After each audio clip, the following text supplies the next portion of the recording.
this is, we talked about data journalism, which is a specific flavor of content marketing. Now I want to show you 3 more examples of very different kinds of content marketing campaigns that I think can work particularly well for small startups with limited resources and also who don't necessarily know how to write good. Oh well. Which I think, you know, for many of us, sometimes that's the case. We're not necessarily native speakers, even if we are, we're not necessarily like writers, we don't have resources, and so on. So I'm going to show you 3 case studies. The first one is, I actually think is the least interesting. That's when you actually have resources and people and designers and writers. And I'm going to show you an example of what a full-fledged content program can look like. But then I want to spend more time on these 2. When you don't really have a lot of resources, or maybe when you really have the... Yes. And because you don't know how to write good, you also don't know how to spell bare minimum. But anyway, cool. So let's start with the less interesting case study. So you have a great writer at your disposal and also a graphic designer. And sometimes maybe they're not in-house, but they're freelancers, or you just have them as available resources. In that case, you're just gonna build a content calendar, and you're gonna have your themes targeting your personas, and you're gonna have these multi-channel campaigns where you're gonna produce a big content piece maybe every month or quarter, and you're gonna do a webinar based off of it, and you're gonna distribute it via email, and you're gonna do a lookbook and a case study and all of these good things. And you can see examples here from one of the startups we work with, Equalum, where we're blessed to, we're not blessed. We have someone on our team who is an excellent writer, and we also have access to good graphic design talent. So we produce a lot of content. We do case studies with their customers, and we do white papers, and we do blog posts, and we do, this is like a lookbook or white paper that we did on their product. So basically, if you do have the budget and the resources, I do recommend investing in content marketing. I'm not going to dwell on it a ton because it's like, I don't know, yeah, fine, if you have resources and people and budget, you should do it. Like, that's not super helpful, and I also think it's not really where the most of you are. So I want to turn to the 2 case studies where I think is more relevant to all of you, and see how you can kind of hack content marketing when you don't have these resources. Yeah, just like more cool examples. Cool. So let's talk about an instance where you have some resources, like you have a person who can create some content, but they're not the world's greatest writers. They don't have money, and they're also doing all the other marketing stuff. So again, I'm going to start with the end result. So this is the email with the content, or the beginning of an email with content that we sent from Kiwi. And this is the response that I got, in this case from a client. So he's saying here, I really appreciate these notes, Netta. They're well written and interesting and way different than the usual means of how vendors keep relationships warm. Good work. So obviously getting to this is pretty awesome. Like, this is a really good feedback from a customer in this case. And I want to show you another example. Actually, a couple of examples. So this is another customer saying, great job with this newsletter, one of the few I open and read. And this one here on top, this is a prospect. So I don't know if you know Vox Media, it's like a big publisher in the US. This woman is saying, hi Netta, my colleague Melissa forwarded your email over to me. I manage newsletters for Vox Media, and I'd love to hear more about Kiwi. Do you have any documentation or information you can send out? So she is actually interested in working with Kiwi, replying to this newsletter, this content piece that I send. Cool, so these are some results. Now I want to show you what is this content program. Okay, so more social proof that people love this. He's like senior at the New York Post. Okay, so let's see what this is all about. This is, by the way, it's a huge publisher in the UK. They actually have the biggest Facebook page in the UK. And he's like, this sounds interesting, let's set up a call Skype. So we actually get direct sales opportunities off of these emails. So what is this magical email?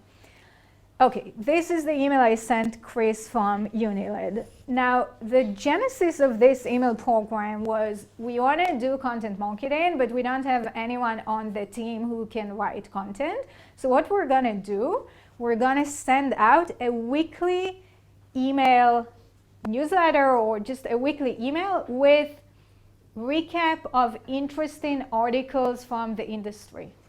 So we all read a ton of industry newsletters and blogs and publications and so on. And the publishing industry is a very newsy industry, like everything, a lot of things are happening, as I'm sure your industry is as well. Let's pick the best articles that we read this week and send it to our audience. And they're also in publishing, so we think they'll be interested. And this is what we've been doing essentially. Every Friday, we send out an email that looks like a personal email from me. It's not personal. Nowadays, we send it from Marketo. You can send it from MailChimp, from any email marketing program. It looks for me. It comes from Neta Kivilis at kiwi.co. And this is all the content we send. And you can see this is a link to a podcast. It's a Guardian article. It's another article and yet another article. So essentially we have here 4 links to 4 interesting pieces of content that we came across in the past week. And check out the last paragraph. The last paragraph says, and in the shameless but quick plug corner, Kiwi is lucky enough to work with some of the UK's top publishers and US transplants like the Daily Mail, BBC, blah, blah, blah. If you're interested in learning more about content distribution in the UK, just let me know. So that's the sales pitch and call to action. Notice the ratio. So it's like 20% of the entire email. It's also very self-aware. Like I kind of tell them tongue-in-cheek, oh, now it's my sales plug, and it is what it is. Also, we include this not every week. We send this email every week, every Friday. The sales pitch makes an appearance every 3 or 4 emails, so about every month. Usually it's just content. We've been doing this for a year now, and over time the Kiwi marketing team grew, and now we actually have people writing content in Kiwi. So every once in a while, in addition to like industry articles, we would also link to one of our own blog posts. So it will be maybe 2 industry articles and a link to one of Kiwi's blog posts. But again, it's all content that we think is educational, relevant, timely, entertaining, and interesting for our audience. What's the bar to send this out? Like, how well do you have to know? How well do you know the lead? Or what's the business rules? Great question. So the question is, who do we send this to? And the answer is we send it to our entire database.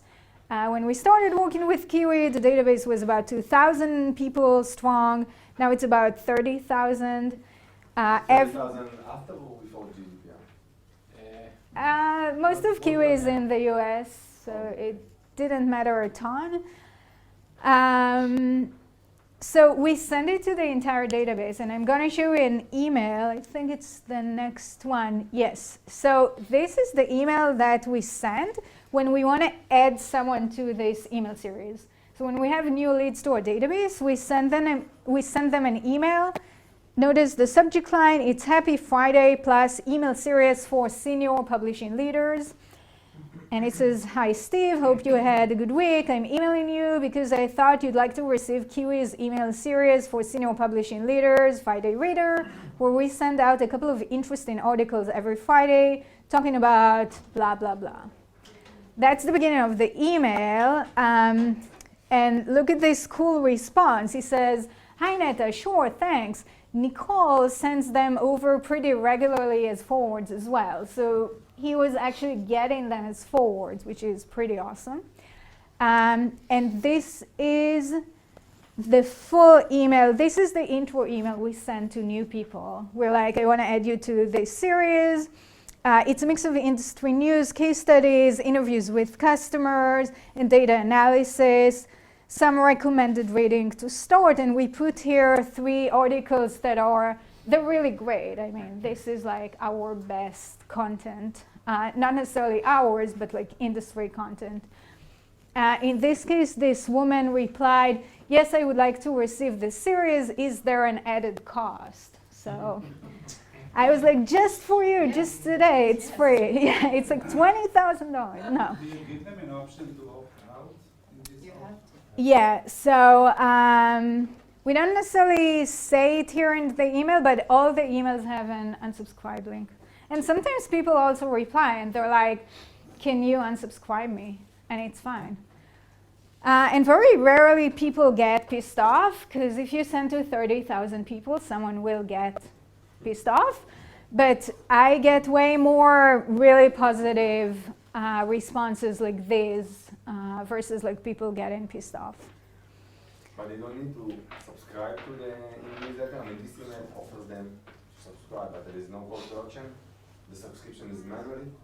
Right. It's interesting because this phrasing here is slightly vague. That's why I sometimes get these responses of like, yes, can you please add me? Which I actually like, because then I like engaging with them, you know. Then I reply and I'm like, oh no, it's completely free. And she's like, oh great. And we started a conversation. And Yeah, but if someone did not respond to this email, will you be getting the newsletter? yes, yes, yeah, It's like you ask them, or like you notify them that. exactly. FYI, yeah. Cool, and I want to share some results. So we just celebrated this series' first birthday, it's pretty insane. So we actually sent it out every week for the past 52 weeks. I don't have a lot of marketing campaigns that I've been running for like a year. That's like, it's pretty substantial. And you can see, I mean, just going back for a sec, this one, or even this one, it takes us about an hour to write every week. On top of, we read these articles anyway, because we do a ton of reading. So compiling this, it's about an hour writing, and then someone reviews, which is another like 20 minutes. And we set it up. By now we have a template in Marketo. So the investment is pretty minimal. As you can see, no graphic design, not a ton of like writing. So investment is like negligible. And in terms of results, so this directly created 29 sales opportunities. So it's like more than one every fortnight or 2 weeks. And these are like directly from these emails. So people saying, yes, I want to learn more. Can we set up a call? So almost 30 from this email series. And the close rate, so how many of them actually become new customers, it's similar to other channels. So it's similar to the overall Kiwi average, which is interesting. I don't know if I would have guessed it's similar, but it is. And you don't do any segmentation inside the study guide? I mean, like existing in So, yeah, it's a good question. Sometimes we do, for example, recently with GDPR, I mean, that's a whole other topic that Erez will talk about. So we did segment to like UK versus everyone else. But typically, the emails are like broad enough so that we think everyone will find something. And if not, it's just 1 week, you know, next week they'll have something else. Yeah. So those email templates, they're pretty straightforward. I mean, Right. no graphic, no anything. It's basically like sending out a newsletter, Mhm. email. Do you consider this to be more effective than newsletter? Did you do any A/B testing maybe? I mean, You mean a What's your newsletter that looks like a newsletter and Exactly. it's I mean, pretty. it's very plain. It looks as if it's very effective. I'm just trying to figure out which one. Yeah, it's a really great question. We haven't done A/B tests, but in terms of just like anecdotally, the number of responses I get when it's in a simple text email that looks like it's coming from me versus like a pretty newsletter, this is much higher. Like I think some people think I actually like Personal or yes, personal I'm touch. emailing them even though they can't be thinking that, right? It's like it doesn't make sense. But or maybe they don't think it's like me manually, but they know that if they hit reply, it's gonna come to me because they see my email address. And personally, we also use newsletters when we have product announcements or whatever. We want to share content. It's just a different format. But I really like text-based emails. Els is going to show you a bunch more examples with like conference invites that we use. And when you want people to engage and reply, like you want to write them like a human, you know? If it's more an announcement, we do newsletters as well. Humans are overrated. Computers are overrated. Cool. Okay, so the playbook, such as it is, this all needs to be underpinned on good content. So it might not be content you're writing yourselves, but pick good industry content. Don't send, you know, the trivial articles that everyone already saw. Try to get to interesting, different, sometimes even funny things. There was just a really funny article yesterday about like funny things about GDPR, for example. Like there's a playlist on Spotify now with like GDPR. Everybody's talking about that. Yeah, it's really funny. So that's like a good fodder for like something like that. Because imagine you would be getting these emails. Like you want something different. Also, if you have content as well, which is interesting, relevant, valuable, you can include it too. I mean, that's great as well. Pitching your company is fine, but don't overdo it because then it becomes like a sales email, which has a different place. And then it's also great to be honest about it. I mean, you saw in my example, I was like, okay, and here's my pitch. So at least I'm upfront about it. And something that we always try to do in all of our material, please, just like don't be a marketing robot. Like, you're looking for Facebook distribution, we have it. Like, don't do that. Just like talk like a human being because you're emailing a human being. I like to, this is a tip that helps me. I actually write these email drafts and I write, hi, Erez. Like, I actually pretend I'm writing an email to Erez, and then in this lens, like, is Erez gonna think I'm like a robot, or does it look like a normal email for me? So that's like a good way to think about it. Cool. And now I want to talk about, this is like, your company is literally 2 Israeli developers, you don't know English, you know code, and you want to do something. And this comes from one of our pro bono projects. Now, full disclosure, it's pro bono because it's my husband's startup, but I think it's still super relevant. Just to give you some context, what they do, it's like a very technical startup. Sorry, if you, in your company, you're developing machine learning models, you need to label training data for the models.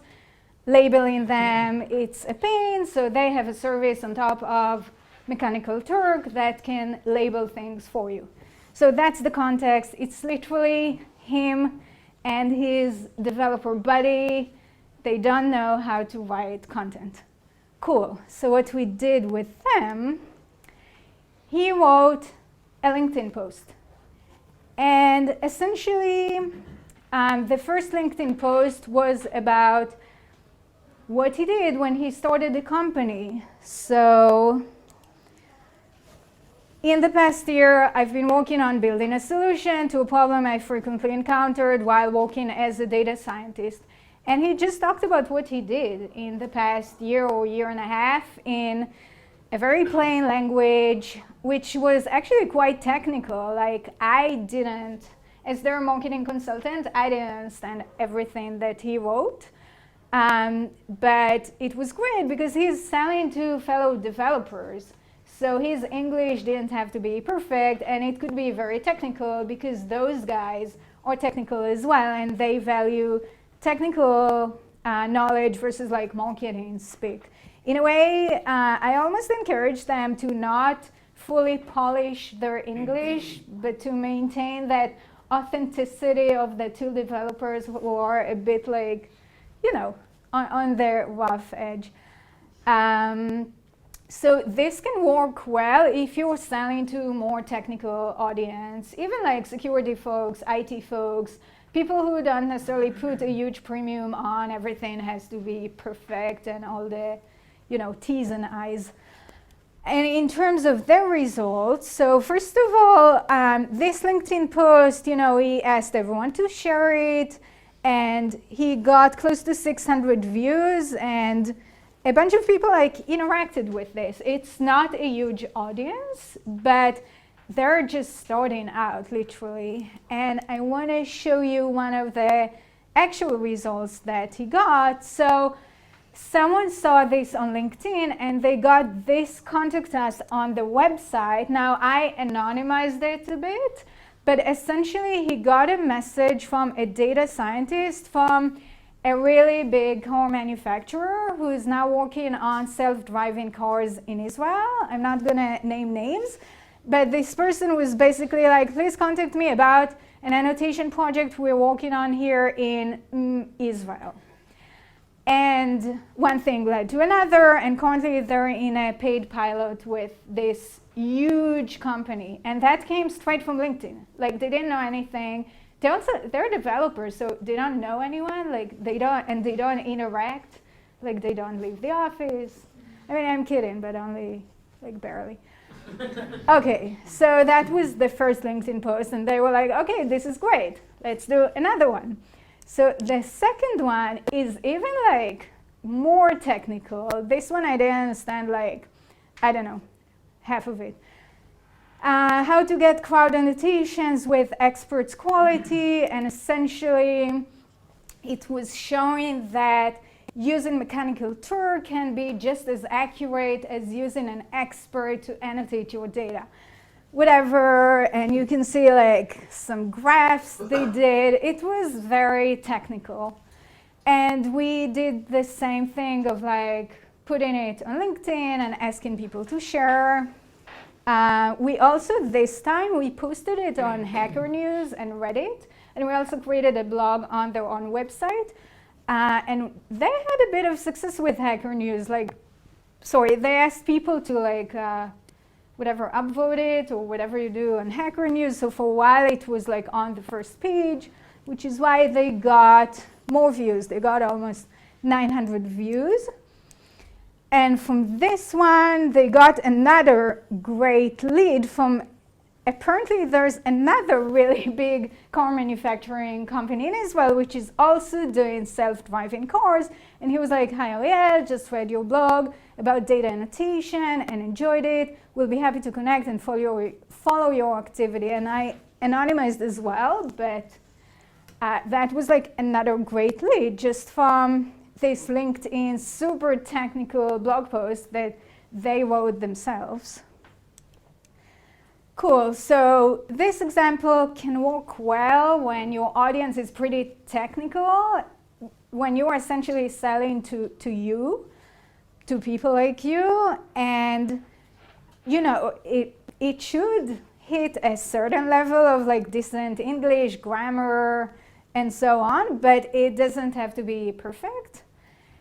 And as always, distribution is important, but you can start with existing platforms. You don't need to start with your own blog and trying to dream up ways to drive content to it. LinkedIn is a great start, even for technical people. Things like Facebook or Medium, Hacker News, Reddit, and so on.